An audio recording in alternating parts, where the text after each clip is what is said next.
પીડિતો જાગૃત નાગરિકની ફરિયાદના આધારે પાલનપુર ખાતેથી એસીબીની ટીમ દ્વારા બે લાંચા કર્મચારીઓની ધરપકડ કરાઈ।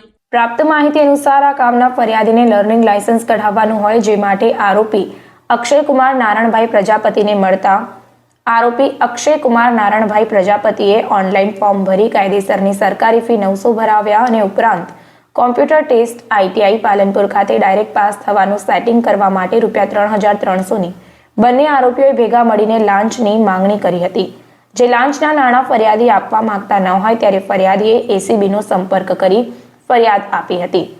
ફરિયાદીની ફરિયાદના આધારે લાંચના છટકાનું આયોજન કરવામાં આવતા છટકા દરમિયાન બંને આરોપી સેટિંગ કરવા માટે લાંચના નાણાં માંગી આરોપી અક્ષયકુમાર નારણભાઈ પ્રજાપતિ એ નાણાં સ્વીકારી બંને આરોપીઓ સાથે હોય અને બંને આરોપી પકડાઈ ગયા હોય અને ગુનો કર્યો હોય, જે બાબતે ફરિયાદ દાખલ કરવામાં આવી છે।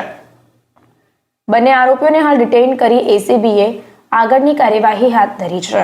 આ સમગ્ર કામગીરી દરમિયાન ટ્રેપિંગ અધિકારી તરીકે NA Chaudhary, police inspector Banaskantha ACB police station Palanpur અને સુપરવિઝન અધિકારી તરીકે KH ગોહિલ, મદદનીશ નિયામક એસીબી બોર્ડર એકમ ભુજનાઓ દ્વારા પ્રશંસનીય કામગીરી કરાઈ છે। સાથે જ બંને આરોપી અક્ષયકુમાર નારણભાઈ પ્રજાપતિ અને અકીલ હુસૈન સલીમ હુસૈન સૈયદ આ બંનેની ધરપકડ કરી લેવામાં આવી છે।